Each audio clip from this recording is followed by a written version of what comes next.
In the upper left, bulldozing his opponent in game number 3, he is SK Telecom T1, Sue.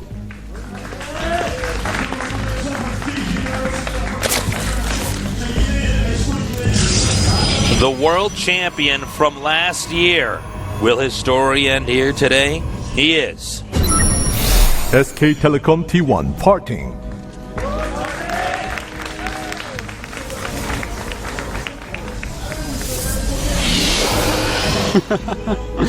What are you giggling about, Toast? I was just thinking, like, there was this Pokemon song way back when Pokemon first came out.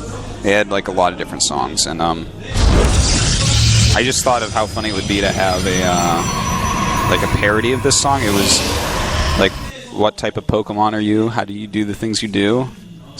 And it goes on and on. It's like, it's a kid's song, whatever. I liked it. I was just thinking, like, what kind of Protoss are you? How do you do the strategies you do? Like, I'm starting to think, like, you know, it names all sorts of different Pokemons and their strategies in the song, and you could, like, name, like, you know, you could talk about how MC likes to do cheesy stuff, and, like, Rain likes to sit back and macro, and I just think it would be a great song, is all. There you go. Well, it's out there now, Internet. Take it, make it.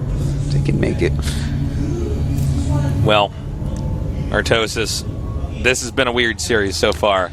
Okay. You know, you got two teammates playing against each other. Some of the strategies have been a little bit off. Yeah, some questionable plays on both sides. It's one of these things that happens when you got two guys on the same team. How do you know what I mean? If this guy knows exactly how I play, how can I mix up my play style to catch him off guard? Yeah, I do have to say, like, for instance, if the first best of 5 we had today invited me to its birthday party, I would show up, I'd have a gift, I'd stay till the end, I'd help pay the bill. If this series invited me to its birthday party, I would tell it my grandmother was sick and I couldn't go. Oh, wow. Because I had to take care of her. That's a good excuse. Don't you live in Korea and your grandmother lives in New Hampshire? I'm like, Skype meeting. Yeah. I'm like, oh, did I say grandmother? I meant Tasteless is sick. They're like, Tasteless is going to the party. I'm like, oh, this best of 5 is getting me, Tasteless. What am I supposed to do? Am I supposed to go to this thing's party? I don't know, Artosis. We have the pro, by the way, scouting. He is not going to get to the Zerg base in time to find anything of use. Could we see the 4-gate this time? He's only got 1 gas. He's made the early Zealot once again. The probe is hiding. Or actually, yeah, well, it's still not found, right? I don't think he's spotted that at all, so. Here come the gateways now. Okay, see how many he makes. Still no additional gas, so it really looks like it's going to be a gateway attack. All right, we have almost... Oh. Did he get the next gate? We'll see in a second. When he did this before, he made it his main. Because having 2 gates in the front, that's very, very normal for gateway expands. Yeah, he's going for that same strategy. All right, we'll see if he can maybe do it a bit better this time. Now, the Overlord's going to come right in and see it. Now, seeing a gateway behind the minerals there with no additional gas, and then he's going to see where the pylon is. This is where you make additional gases as parting. Now, 14 lings on the way, speed almost done. This is definitely a situation, if he wants to continue with it, it has to be one of these scenarios where he continually warps and zealots but never truly leaves the pylon. Yeah. He has to keep the pylon alive, and that's if he wants to continue with it. Realistically, he should be throwing up gases right now, but he's stopped his probe production. He's making those zealots. All right, now this pylon will be taken out. Just around over here. Now, again, as Artosis pointed out here, if he leaves the pylon, then there's just no way that he's going to be able to rush in and have this be effective. Now we have 4 zealots isolated on the map right now. Protoss has only, what, 1 gas right now? Yeah, and not just this. Is he not watching? Oh my god. Well, this is about the worst play I've ever seen in my life. He's making a Stargate right where Zerg could scout it anyways, not getting that force field up. I think party's completely falling apart here. I mean, yeah. And now Morlings are going to come in over here, and they're going to be able to get all these probes. Now, he's got the split up. Oh my god, if he gets the other pylon for that and unpowers him. By the way, party is supply blocked right now. We have Morlings en route. Well, he's got a lot of zealots to try to deal with them. But Bling's just going to kind of run around, start picking off a few probes here and there. And we have more links coming up now. You know, when you take this much damage like this early on, Protoss really can't recuperate very easily. I mean, it's pretty tough. And he's canceled his tech. He has no tech. His gas is low. He's actually fighting with probes when he has Zealots right there. And, you know, the other problem is that, well, I mean, the gas he banked, I'm actually surprised he even canceled the tech, considering he doesn't have a lot of sentries. And he would probably need to at least get a Phoenix out to see what Zerg is doing now, you know? Well, there's just no coming back from here. The hatchery was not killed. It was even killed on Derelict. The layer is going to be up. There's roaches on the way. You're going to walk across the map with 4 gates and some Zealots and sentries. I mean, is this something that is supposed to kill the Zerg? And considering how much the Zerg is making right now, he's got a good amount of roaches, a good amount of lings. In fact, I think Sue might be surprised to even see this army pushing out, considering the circumstances here. Yeah, this is a pretty doomed attack, I would say, Tasteless. Oh, now he does catch those 2 roaches. Nice forceful there, for sure. And the pylon's being made. Now, guys, Parting has to make this attack work because he doesn't have tech. If he was all-powerful, he would still probably not get this attack to work. All right, the Link's coming in here now. A Time Warp slowing down some more of those Links trying to surround from behind here. A lot of the Zealots pretty badly bruised here, but again, he's in the production line right now. Well, goodbye to the Zealots. The sentry's almost completely gone. Now the Roach is going to come up here. He can actually get the pylon from this angle.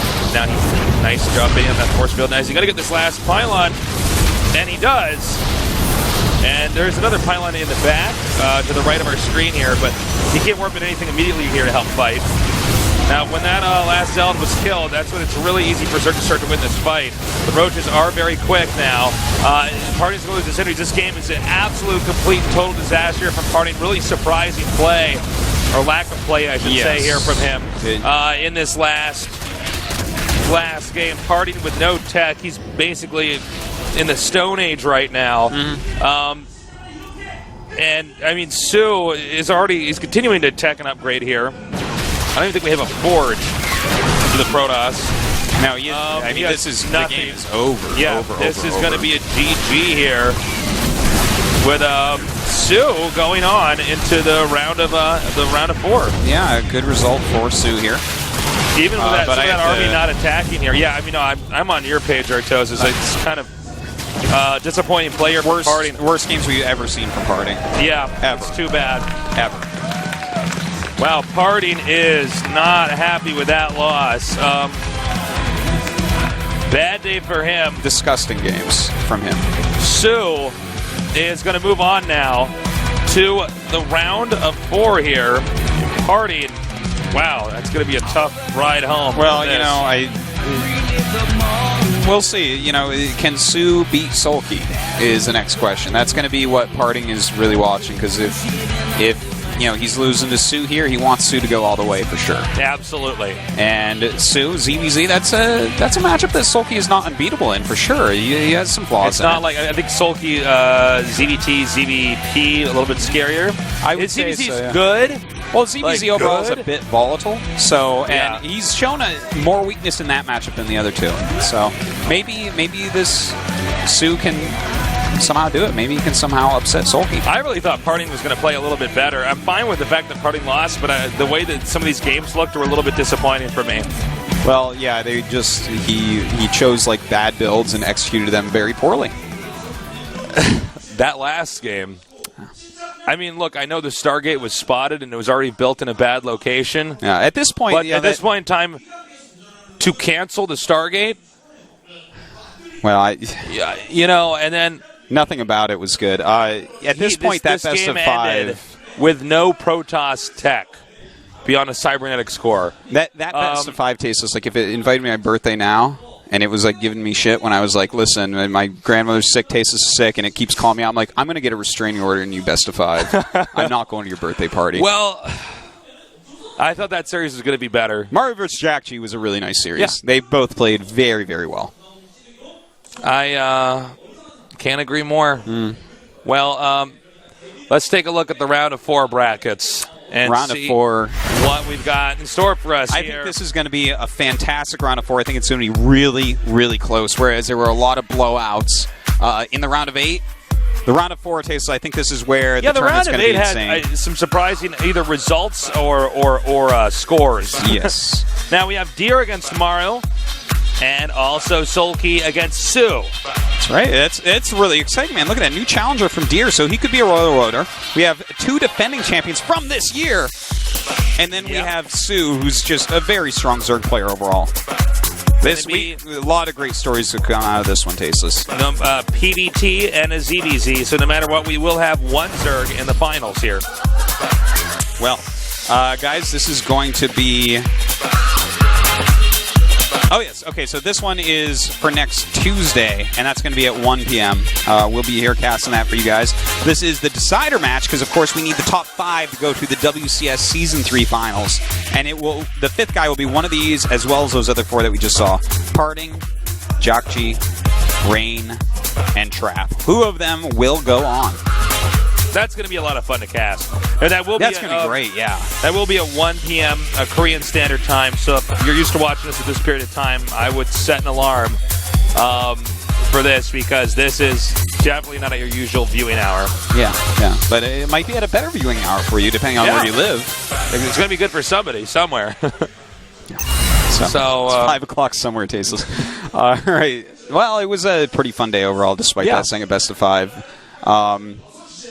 Good games. Maru, I'm really excited to see if he can make another finals, man. But Deer is playing so well. He's a tough cookie. He is. Deer could very well be in the finals.